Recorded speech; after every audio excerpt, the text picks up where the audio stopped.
사랑하는 성도 여러분, 정말 많이 덥습니다.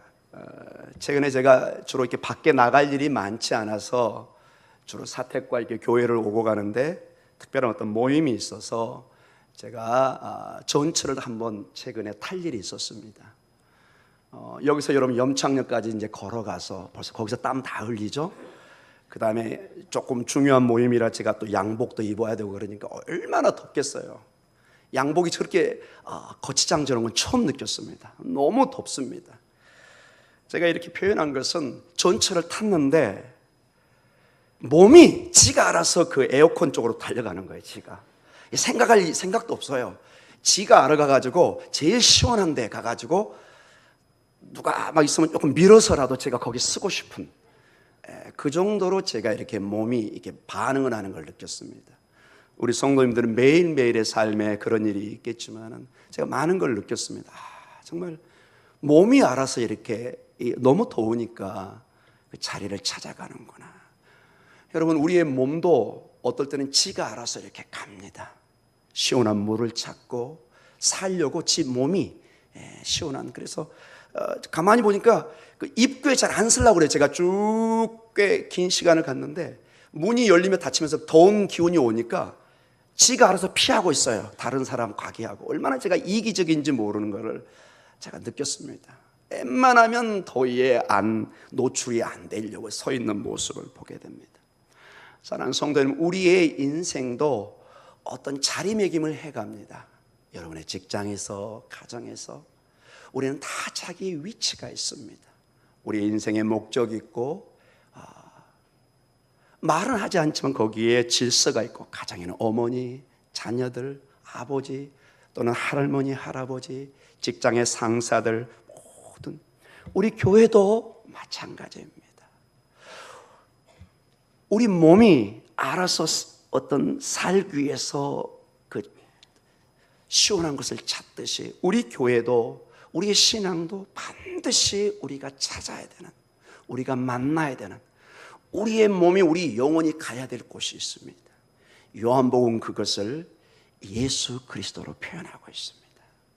이 창조주 하나님, 이 생명의 하나님을 우리가 반드시 만나야만이 물이 포도주로 변하듯이 변화의 역사가 일어난다는 것입니다. 거듭남의 역사가 일어난다는 것입니다.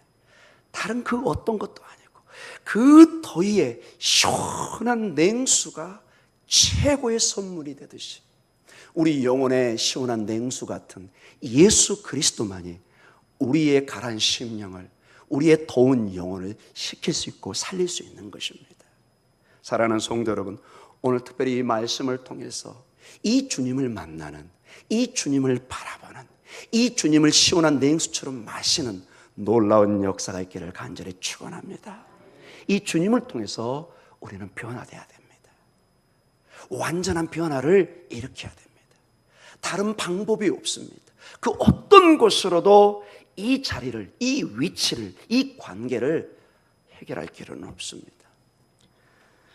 특별히 오늘 이 본문을 통해서 우리는 중요한 어떤 그 교회의 자리매, 그 미묘한 이러한 우리의 사회에서도의 이런 관계, 교회에서도 이 미묘한 영적인 어떤 목적, 관계, 우리의 위치의 설정을 세례요한과 예수님과의 관계를 통해서 아주 이 본문이 미묘한 면이 있지만은 오늘 우리에게 적용하면서 도전을 받기를 원합니다. 이 본문의 배경은 두 위대한 신앙의 지도자의 거성이 이제 나타나기 시작합니다.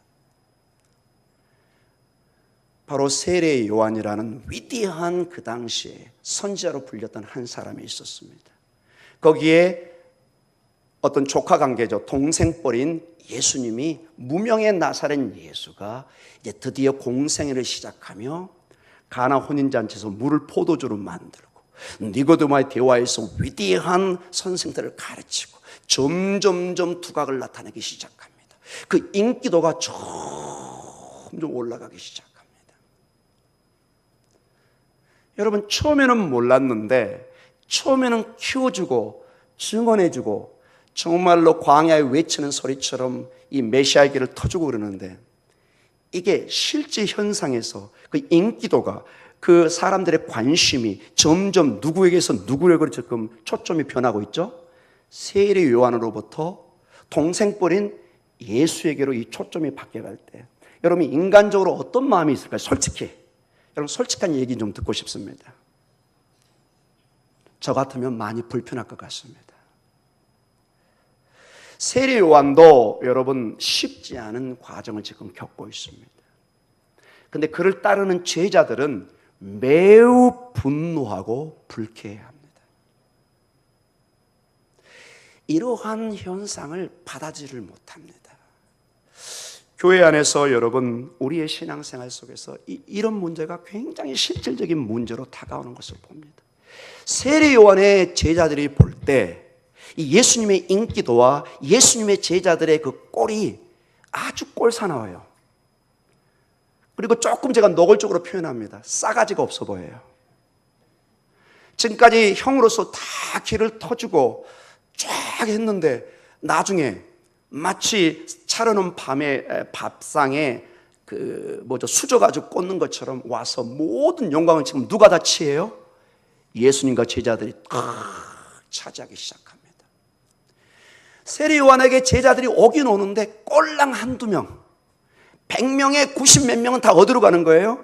예수님에게 막 쏠려갑니다. 꼴랑 한두 명 왔는데 그 꼬락서니가 너무 비참합니다. 제자들이 이거를 견디질 못해요. 스승님, 세례 요한이시고 좀 조치를 좀 취하세요. 어떻게 우리를 이렇게 민망하게 만들고 우리를 이렇게 비참하게 만듭니까? 여러분, 인기가 하늘로 치솟는 아이돌을 생각해 보십시오. 운동선수를 생각해 보십시오. 여러분, 그들에게는 이 인기도가 생명입니다. 사실 이 아이돌 스타들이나 운동선수는 그 계약금 그 자체로는 큰 돈을 많이 안 벌 때가 많습니다. 그러나 인기가 높아지면 어디에 회사와 그 광고 사인을 한다니 이러면 어마어마한 돈을 법니다. 근데 어느 날 이 인기가 다 사라지고 알아주지 않는다 그러면 이 사람이 살 수 있겠습니까? 견디질 못합니다. 우리 인간의 본능을 거스립니다. 매우 힘들어합니다. 자, 이러한 문제가 교회에도 있을 수 있습니다, 여러분. 교회에도 여러분, 하나님이 일을 해갈 때 많은 어려움이, 영적인 싸움이 있을 수 있습니다. 이런 문제를 우리가 미묘한 이런 문제를 오늘 본문을 통해서 한번 도전을 받으면서 정말 세례 요한의 사역의 목적이 무엇이고 우리의 목적이 무엇인지, 교회에서 우리의 자리매김이 무엇인지를 도전을 받기를 원합니다. 사랑하는 성도 여러분, 우리는 방금 전에 제가 길게 설명했던 것처럼 우리는 본능적으로 내 자신이 유명해지는 것을 싫어하는 사람은 없습니다. 우리는 정말로 성공하고 유명해지고 큰 영향력을 미치는 것을 매우 우리는 바랄 때가 많이 있습니다. 그러나 이것이 어떨 때는 교회의 시기와 질투와 교회의 분열을 낳을 수 있는 매우 위험한 관계를 우리는 또한 보게 됩니다. 그래서 오늘 이 세례 요한의 이 위치를 보면서 정말 다시 한번 우리가 어떻게 이러한 유혹에 빠지지 않고 하나님의 일을, 하나님의 영광을 바로 돌릴 수 있는가를 한번 고민해 보기를 원합니다. 자, 오늘 요한복음 3장 22절에서 24절에 이렇게 본문의 전체 배경이 시작됩니다. 같이 한번 읽어보겠습니다. 그 후에 예수께서 제자들과 유대 땅으로 가서 거기 함께 유하시며 세례를 베푸시더라. 요한도 살렘 가까운 에논에서 세례를 베푸니 거기 물이 많음이라. 그러므로 사람들이 와서 세례를 받더라. 요한이 아직 옥에 갇히지 아니하였더라. 세례 요한이 아직 옥에 안 갇히고 아직 참수행을 당하기 직전입니다.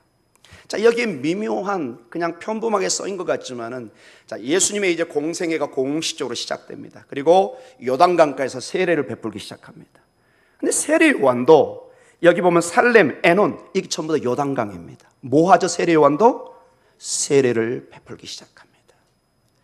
자, 이거는 어떻게 보면 사람들에게 둘 중에 하나를 선택해서 세례를 받으러 가야 됩니다. 그렇죠? 어쩔 수 없는 상황이 벌어지고 있습니다. 지금 새로 떠오르는 스타와 같은 새 아이돌과 같은 예수님에게 제자들과 거기서 세례를 베풀고, 사람들이 그쪽으로 가는 사람이 있고, 동일하게 좀 거리는 있지만은 세례 요한이 요단강에서 세례를 베풀고 있습니다. 예수님의 공생의 사역과 세례 요한의 공생의 사역이 지금 겹치고 있습니다. 그리고 동일하게 일도 비슷합니다. 세례를 주고 있습니다. 여러분 여기 장사하신 분 중에서 가장 어려운 게 뭔가요? 여러분 어디 골목에서 장사를 하는데 장사가 잘 되고 있습니다. 제일 어려운 게 바로 몇 가게 넘어요. 동일한 업종의 가게가 들어서면 이제 굉장히 서로 힘들어집니다. 같이 망합니다. 여기에 닭도리가 잘 됩니다. 저쪽에 또 닭도리 막 두세 개가 더 생깁니다. 심각합니다. 막 저쪽에 막 싸게 팝니다. 저쪽은 더 싸게 팝니다. 나중에 결과적으로는 서로 이익도 안 남습니다. 죽도록 일만 하고 들어오는 돈은 아무것도 없습니다. 다 같이 망하는 것입니다. 그럼 비슷한 여러분 마음과 그 기분을 가지고 한번 이 본문을 봐보시기 바랍니다. 그래야 이 본문의 뉘앙스와 그 내용을 훨씬 더 깨달을 수 있습니다. 자, 이러한 현상이 일어날 때 세례 요한의 이 제자들이 스승에 나와가지고 매우 분노합니다. 세례 요한은 이미 자기의 목적과 사명을 알고 있기 때문에 자기는 비껴나야 된다는 걸 잘 알고 있었습니다. 그러나 제자들은 아직 그 단계는 아닙니다. 자, 우리 25절에 이렇게 제자들이 나와서 이제 변론하기 시작합니다. 우리 25절 한번 읽어볼까요? 이에 요한의 제자 중에 한 유대인과 더불어 정결의식에 대하여 변론이 되었더니, 자, 여기서 변론이라는 것은 좀 강한 단어입니다. 헬라어가 거의 싸움에 가까운 논쟁을 의미합니다. 우와! 막 이렇게 막 이거 아니고 저거 아니고 막 이런 식으로 굉장히 감정이 섞인 격정적인 토론을 의미합니다.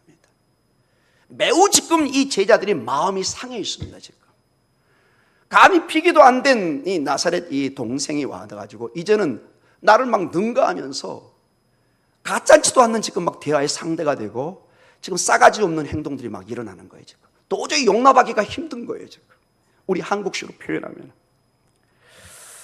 26절을 봐보세요. 그들의 마음이 그대로 표현이 됩니다. 26절 같이 읽습니다. 그들이 요한에게 가서 이르되 랍비여, 선생님과 함께 요단강 저편에 있던 이 곧 선생님이 증언하시던 이가 세례를 베풀매 사람이 다 그에게로 가더이다. 여기 이라는 말이 누굴까요? 예수님. 근데 뭐라고 부르죠? 이라고 부르죠. 세례 요한은 뭐라고요? 랍비여, 스승님. 예수를 그냥 그 싸가지 없는 놈, 이런 뜻입니다. 한마디로 이 말에는 전혀 존경이 안 들어가 있어요. 그 이. 여러분 우리 대화할 때 그런 거 있죠. 존경 없으면 걔 있잖아 이런 식으로 얘기하잖아요. 제 말이 잘 공감이 안 되시는 것 같습니다. 존칭어 잘 안 붙입니다. 우리 얘기할 때. 김 목사님이 어디 있어요? 김 목사 있잖아. 이렇게 얘기가 나오죠. 그냥 친구처럼 반말식으로 그냥 말을 해버립니다. 여기는 거의 반말투입니다. 이 선생님, 랍비. 근데 예수님은 이 이렇게 얘기합니다. 지금 이 말에는 다분히 뭐가 섞여 있느냐? 이 제자들을 볼 때 이 나사렛 예수가 선생님의 유명세를 도둑질하듯이 훔쳐가고 있다는 것입니다. 도저히 용납할 수 없는. 세례 요한의 제자들은 지금 예수님과 그의 제자들의 모든 사람들의 관심과 흥미를 다 돌려놓고 있다는 것입니다. 선생님 이건 아닙니다. 이건 아니잖아요. 지금 세례 요한의 제자들의 마음은 지금 명확합니다. 여전히 그들에게 있어서 최고의 스승은 누구죠? 세례 요한. 이미 세례 요한은 하나님의 어린 양을 봐라, 예수님을 따를 것을 몇 번을 공고해서 보냈습니다. 그러나 지금 이 제자들은 명확합니다. 전혀 예수님을 스승으로 받아들일 준비가 안 되어 있습니다. 이들에게 전적인 스승과 리더는 세례 요한입니다. 권위의 관계 문제입니다. 절대로 이 권위를 예수님에게 줄 수 없는 것입니다. 세례 요한 당신에게 우리는 선생님만 따르겠습니다. 자, 26절의 마지막 절 한번 봐보십시오. 여러분, 그에게 가더이다 그런데 또 앞에 하나의 수식어가 붙어 있습니다. 사람들이 그에게 가는데 어떻게 가죠? 다 몽땅 갑니다. 사실은 전체로 보면은 세례요한에도 몇 명이 왔거든요. 몇 명 오는 것은 쳐다보지도 않아요. 그들의 마음속에는 이미 모든 사람이 다 누구에게로 가는 걸로 되어 있죠? 예수님에게로 가 있는, 너무너무 힘든 상황입니다. 이 세례 요한의 제자들은 이 현상을 지금 굉장히 비극적으로 보여주는, 우리의 사역이, 세례 요한의 지금까지 사역이 물거품이 되는 그러한 위협으로 이것을 느끼고 있었다는 것입니다. 그래서 여러분, 세례 요한이 그토록 이분이 바로 메시아고, 이분이 바로 너희가 따라야 될 새로운 스승이고 새로운 메시아고, 이 말은 전혀 안 들어옵니다. 사랑하는 성도 여러분, 사탄이 우리 영적인 세계에 가장 잘 이용하는 방법이 이러한 분열입니다. 교회 안에 시기와 질투를 일으킵니다. 우리의 모든 마음이 예수님으로 합쳐지는 것이 아니라 산산이 흩어지게 합니다. 신실하게 주님의 일을 해가는 사람들을 비판하게 만듭니다. 시기하고 질투하게 만듭니다. 분파와 분당을 만들어서 교회 일을 하지 못하게 합니다.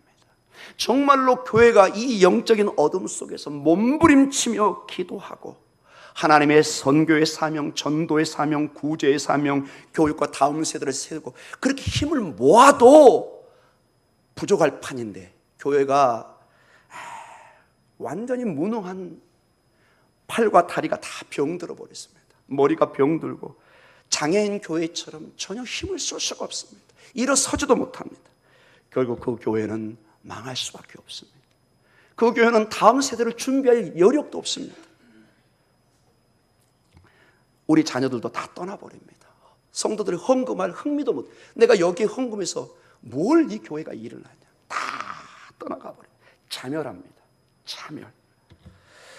이 고린도전서 1장 10절과 13절에 보면은 사도 바울이 이 고린도 교회에 매우 염려스러운 가운데 이러한 교회의 분열과 문제를 심각하게 지적합니다.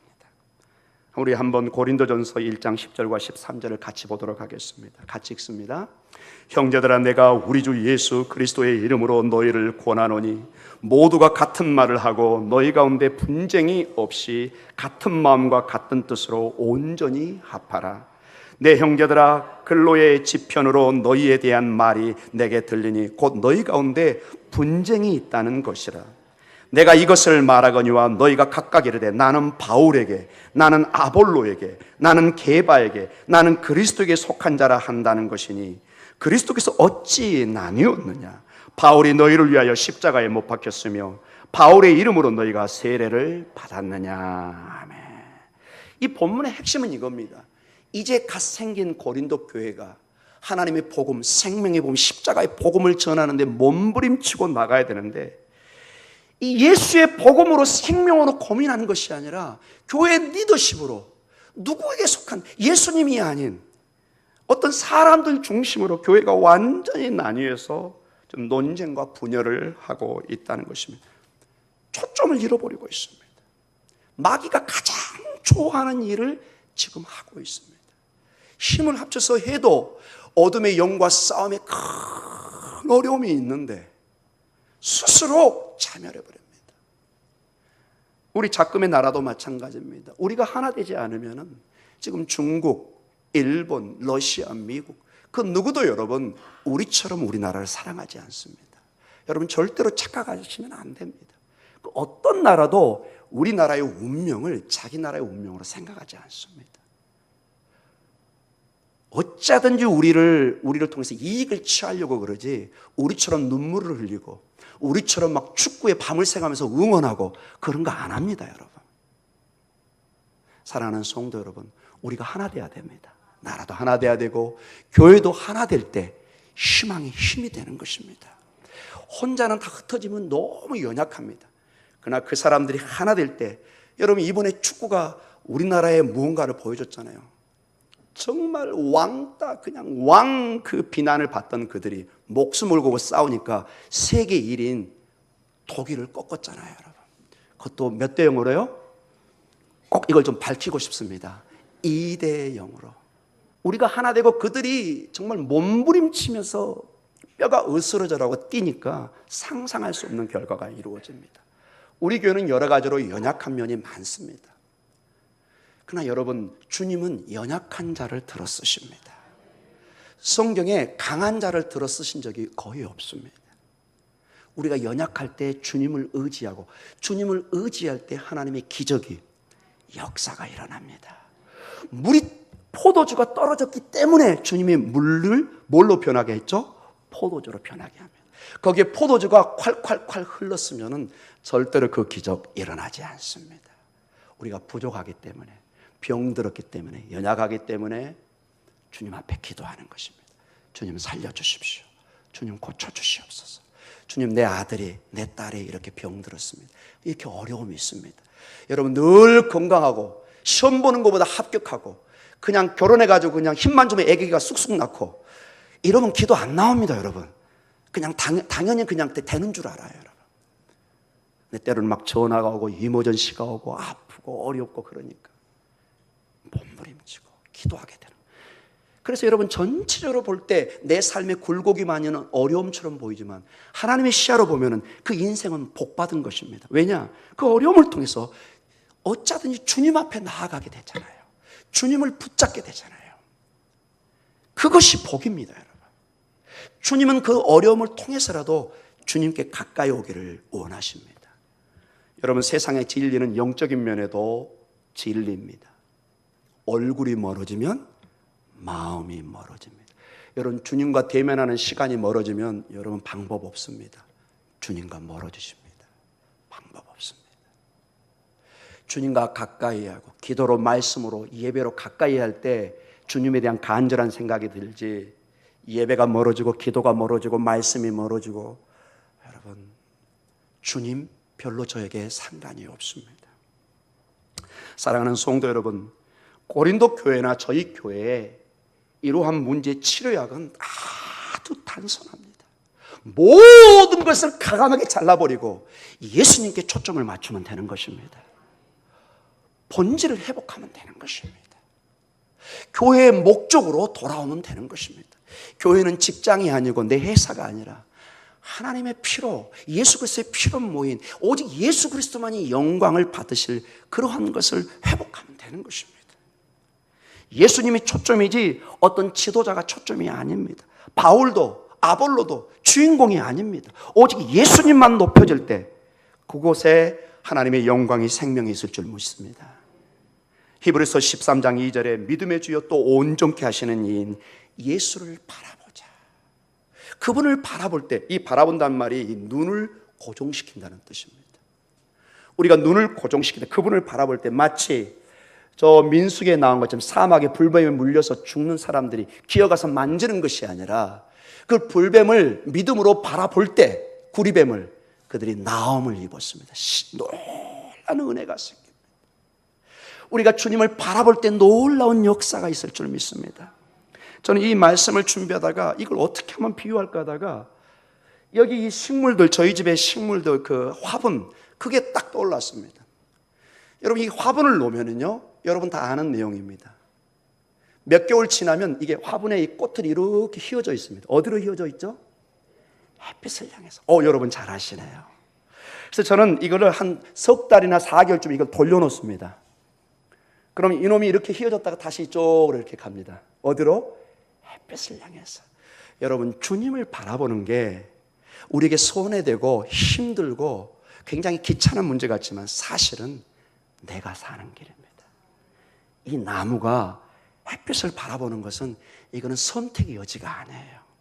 살기 위해서 제가 본능적으로 그 더운 날 에어컨 밑으로 들어가는 것처럼 이 나무가 사는 길은 햇빛을 향하는 길입니다. 우리가 사는 길은 예수 그리스도를 바라보는 길입니다. 교회 그 어떤 지도자도 나를 살리지를 못합니다. 잠시 나에게 위로가 되고 도움은 될지 모르지만 이 영혼의 문제는 전혀 그 사람들은 상관할 수가 없고 그 능력을 가지고 있지 않습니다. 오직 예수님만이 나를 책임지고 쉴만한 물가로 푸른 초장으로 인도해 주시는 것입니다. 이 화분이 살기 위해서는, 이 나무와 꽃이 살기 위해서는 한 가지 길밖에 없습니다. 빛의 근원, 생명의 근원인 태양을 향하는 길인 것입니다. 그래서 오늘 세례 요한은 얘기합니다. 나를 따르지 말아라. 이 예수님을 따라라. 이것을 놓치면 너희는 모든 것을 놓치는 것이다. 이렇게 말씀하고 계시는 것입니다. 사랑하는 성도 여러분, 어떠한 사탄의 유혹, 교회를 분열시키고 이 예수 그리스도를 향한 우리의 에너지와 관심을 세상으로 이렇게 분산시키는 어떠한 마귀의 대적에도 여러분 싸워 이기시고 승리하는 역사가 있기를 바랍니다. 나와 내 집은 오직 하나님만을 섬기겠다. 나와 내 집은 오직 예수 그리스도만을 바라보겠다. 이것이 우리의 고백이 되어야 될 줄 믿습니다. 자, 이러한 유혹, 이러한 우리의 본능을 건드리는 우리 안에는 근본적으로 시기와 질투와 이런 것이 이 죄 가운데 있습니다. 이걸 이겨낼 수 있는 방법을 세례 요한도 여러분 많이 흔들렸겠죠. 그러나 세 가지의 방법을 통해서 그는 예수 그리스도를 바라보며 믿음의 위대한 증인으로 남아서 오늘 이 요한복음과 다른 성경에 세례 요한 그러면은 정말 여인이 낳은 여자 중에서 가장 위대한 사람이라는 주님의 칭찬을 받을 정도의 그런 신앙인으로 남아있는 것을 보게 됩니다. 오늘 이 말씀을 통해서 여러분도 위대한 믿음의 승리자가 되시기를 간절히 축원합니다. 먼저 어떻게 우리가 이 마귀의 유혹을 이겨낼 수 있을까요? 나의 주어진 환경, 지금 나를 감사하고 그대로 받아들이는 것입니다. 지금의 나를 감사하는 것입니다. 자, 오늘 요한복음 3장 27절에 이러한 제자들의 막 시시거리는 분노에 이렇게 세례 요한은 제자들에게 답을 주고 있습니다. 같이 읽습니다. 요한이 대답하여 이르되 만일 하늘에서 주신 바 아니면 사람이 아무것도 받을 수 없느니라. 아멘. 이게 한마디로 이겁니다. 사랑하는 제자들아, 내가 그 마음은 알겠지만은 하나님께로 이 주어지는 것이, 이 모든 것이 하나님께로 주어지는 것이다. 내가 증인으로서 광야에 외치는 소리로 이분의 목소리가 되는 것도 하나님이 주신 나의 은사고, 예수님이 저렇게 하나님의 영광을 받는 것도 그것이 하나님이 주신 길이다. 난 이걸 받아들여야 된다.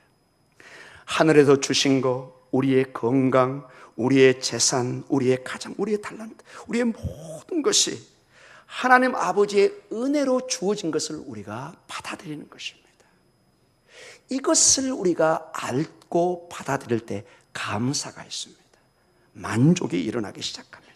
우리의 사역이 우리의 명성과 성공, 성취에만 초점을 맞추고 있다면 우리는 주님을 잃어버리고 말 것입니다. 복음의 능력을 잃어버리고 말 것입니다. 오늘 이 말씀을 준비하면서 주님은 이전에 세례 요한에게 이런 말을 줬습니다. 요한복음 3장 28절입니다. 같이 한번 읽어볼까요? 내가 말한 바 나는 그리스도가 아니요 그의 앞에 보내심을 받은 자라고 한 것을 증언할 자는 너희니라. 아멘. 세례 요한은 너무나 잘 압니다. 자기가 메시아가 아니라는 거. 많은 사람은 세례 요한이 메시아인 줄 알았습니다. 그 제자들도 그렇게 철저하게 믿었습니다. 당신이 바로 하나님이 보내신 메시아가 아닙니까? 세례 요한은 얘기합니다. 나는 아니야. 나 그런 사람 아니야. 자기 위치를 아는 사람입니다. 자기가 어디에 서야 된다는 것을, 이 유혹에 자기가 빠지면 자기도 죽고 제자도 죽고 다 죽는다는 것을 너무나 잘 알고 있었습니다. 이러한 태도 때문에 마태복음 11장 11절에 예수님은 이렇게 세례 요한을 평가합니다. 한번 읽어볼까요? 내가 진실로 너희에게 말하노니 여자가 낳은 자 중에 세례 요한보다 큰 이가 일어남이 없도다. 그 겸손과 낮아짐에 본인의 위치를 알고 자기의 사명을 바로 알 때 주님의 칭찬을 받습니다. 우리의 삶도 마지막 우리의 인생의 평가가 있을 때 우리의 받은 바를 감사하고 우리의 달란트 은사를 최선을 다해서 하나님의 영광을 위해 사용할 때 이 칭찬을 받을 줄 믿습니다. 잘했다. 내 사랑하는 딸 아들아, 너가 정말로 수고했구나. 세례 요한은 분명히 알았습니다. 본인이 무대의 주인공이 아니라는 것을. 여러분 무대를 봐보십시오. 여러 조연들이 활동을 하고 오고 갑니다. 그러나 어떤 순간이 되면 스포트라이트가 한 곳에 쫙 비칩니다. 누가 나타날 시간이죠? 주인공이 나타납니다. 그때 이상한 놈들 지나다니면 큰일 납니다. 다 쫓겨납니다. 그 순간에는 오직 주인공만이 거기서 그 공연을 해줘야 됩니다. 어떤 조연자도 거기 가서 방해하면 안 됩니다. 사랑하는 성도 여러분, 오직 예수님만이 무대의 주인공인 것을 우리 인정해야 됩니다. 그분만이 높여질 때, 마치 그분의 태양이 높여질 때 우리에게 손해되는 것 같지만은 이 모든 식물들이 살아납니다. 그분이 주인공으로 마음껏 활동할 때 여러분과 저와 이 교회에 하나님의 축복이 임하는 줄 믿습니다. 놀라운 역사입니다. 우리가 이야기의 주인공이 아니라 예수님의 그 이야기에 우리가 같이 협력합니다.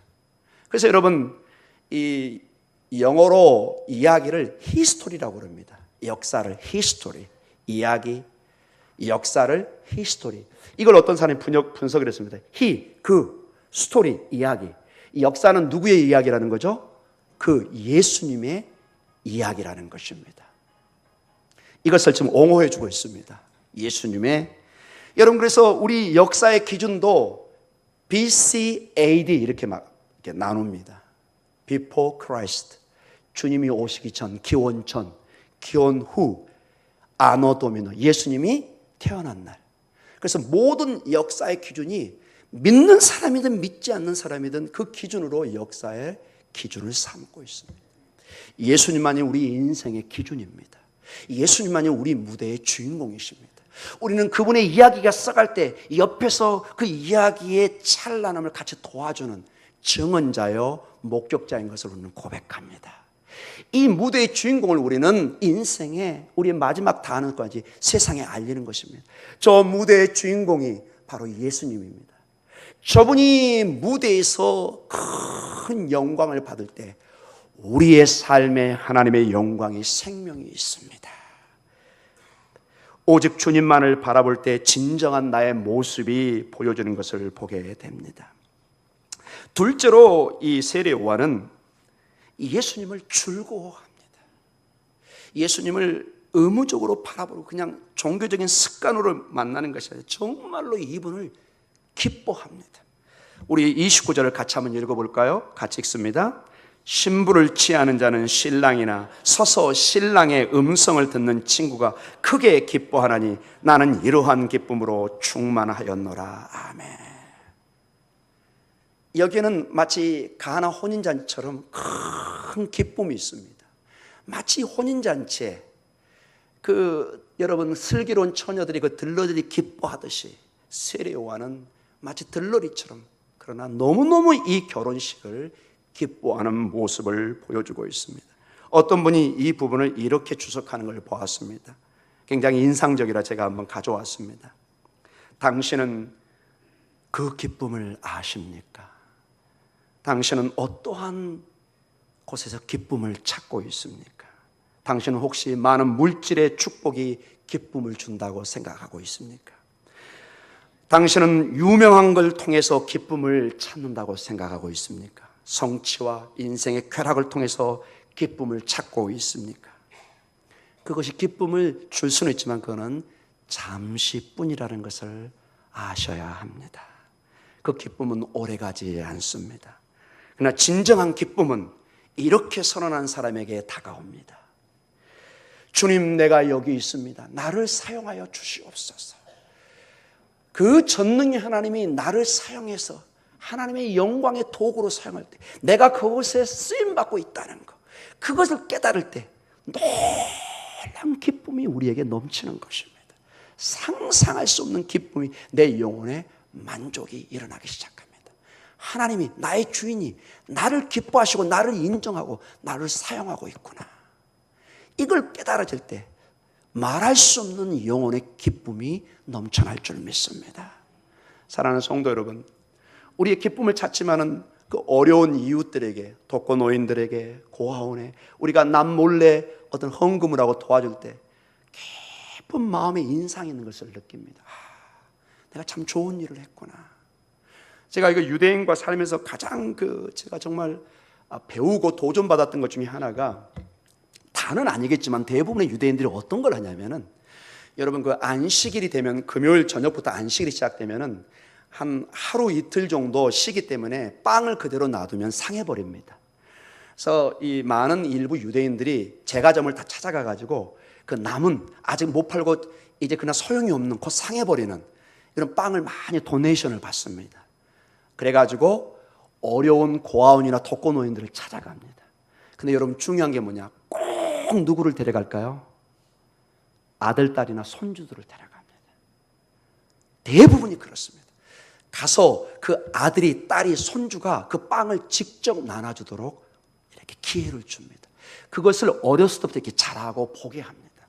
그래서 인생의 진정한 축복이, 복이 남에게 도와줄 때, 내가 남에게 이렇게 베풀 때 오는 거라는 것을 가르쳐 줍니다. 여러분 외국에서 여러분 막 수천억, 수백억을 도네이션 하는 사람들이 가끔 나옵니다. 여러분 놀라지 마시고 대부분이 유대인인 경우가 많습니다. 여러분 빌 게이츠 세계 최고의 부자 중에 한 사람이죠. 엄청나게 돈을 벌었습니다. 그러나 그 사람은 엄청난 수천억의 돈을 아프리카나 이런 데 말라리아 이런 거를 고치는 약이라든지 이런 데 지금 도네이션을 하고 있습니다. 그 사람들은 많은 재산을 자녀에게 돌려주지 않습니다. 아예 생전에 이렇게 선언을 합니다. 나는 너에게 이만큼 외에는 유산을 남겨주지 않겠다. 쓸데없는 욕심을 못 부리게 합니다. 아예 계약을 써가지고 사회에 헌납을 해버립니다. 그래서 아예 자녀들이 나중에 이거를 건드지를 못하게 만듭니다. 사랑하는 성도 여러분, 세상의 물질이나 이것은 잠시 우리에게 행복은 줄 수 있지만 진정한 행복, 영혼을 변화시키지 못합니다. 그러나 하나님의 은혜를 통해서 남을 도와주고 하나님의 영광을 위해서 내가 사용되고 도구로 나아갈 때 상상할 수 없는 행복과 즐거움과 기쁨이 넘쳐날 줄 믿습니다. 우리 교회가, 우리 어르신들이 그렇게 변해야 됩니다. 여러분이 정말로 최선을 다해서 일하십시오. 그러나 여러분의 자녀들에게 정말 무의미한 유산을 그냥 아무렇게나 넘겨주는 효도하지 않습니다. 여러분. 지금부터라도 교육을 시키십시오. 그 자녀들이 사회에 봉사하는 법을, 하나님을 섬기는 법을 반드시 가르친 다음에 재산을 물려주셔야 됩니다. 안 그러면 재산 떨어지면 여러분 나중에 팽당하십니다. 아무 소용없습니다. 그 인격이 갖춰지지 않으면 그 재산은 그 자녀에게, 그 사람에게 무서운 저주가 될 수도 있습니다. 사랑하는 성도 여러분, 살아생전에 기회가 있을 때 어찌하든지 하나님의 영광을 돌리는 법, 남을 돕는 법을, 인생에 어떻게 살아야 되는가, 어디에서 기쁨을 얻는가를 가르쳐 주셔야 됩니다. 그 누구보다도 부모가 자녀에게 그것을 가르쳐 줘야 됩니다. 우리 교회 목사님들이, 우리 장로님들이, 우리 교회의 젊은이들에게, 우리 자녀들에게 이것을 가르쳐 줘야 됩니다. 이러한 삶을 살 때 계시록 19장 7절에 놀라운 궁극적인 결혼의 축복을 우리에게 허락해 줍니다. 같이 한번 읽어볼까요? 계시록 19장 7절입니다. 우리가 즐거워하고 크게 기뻐하며 그에게 영광을 돌리세 어린 양의 혼인 기약이 이르렀고. 아멘. 살아생전에 신랑 되신 주님 안에 기뻐할 때, 마지막 그때 계시록에 보니까 이게 계시록이 마지막 종말을 의미하거든요. 진정한 결혼식에, 진정한 우리의 신랑과 함께 큰 기쁨의 축제, 결혼이 있는 것을 우리에게 보여주고 있습니다. 여러분 기대되지 않습니까? 이것을 우리가 믿음으로 바라보면은 이 더위는 기꺼이 이겨낼 줄 믿습니다. 자, 이제 마지막 부분입니다. 세례 요한은 겸손한 마음과 자세로 주님 앞에 나아갑니다. 아주 유명한 말씀을 하고 오늘 본문이 끝납니다. 요한복음 3장 30절입니다. 같이 읽겠습니다. 그는 흥하여야 하겠고 나는 쇠하여야 하리라 하니라. 여러분 이게 그냥 나올 수 있을까요, 여러분? 그 제자들이 정말로 저놈 싸가지 없는 놈이다. 저게 인간도 아니다 말이야. 모든 영광을 다 터줬는데 다 영광을 독차지해 버리는. 예수님, 세례 요한은 얘기합니다. 아니다, 제자들아. 그는 흥하여고 내가 망해야 된다. 내가 쇠퇴해야 그것이 잘 되는 것이다. 여러분 여기 보면은, 여러분 혹시 볼펜 있으면 좀 적으시기 바랍니다. 여기에도 중요한 말이 한 가지가 첨가돼야 됩니다. 그는 흥하여야 하겠고, 여기에 뭐가 하나 더 들어가야 될까요? 네, 따라해 보겠습니다. 반드시. 헬라어 원어에 이게 빠져 있습니다, 여러분. 우리 번역이 좀 아쉽습니다. 요한복음 3장 7절에 너희들은 반드시 거듭나야 된다. 반드시를 넣어야 된다고 그랬죠. 3장 14절에 인자는 뭐 해야 된다고요? 반드시 들림을 받아야 된다. 데이라는 헬라어가 그대로 들어가 있습니다. 오늘 이 동일한 말이 3장 30절에 동일하게 되어 있습니다.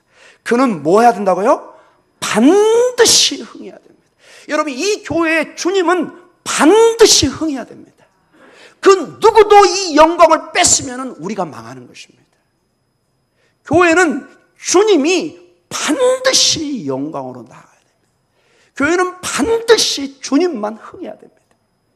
놀랍게도 그런데 주님이 흥하면 우리가 망할 것 같은데 그렇지 않습니다.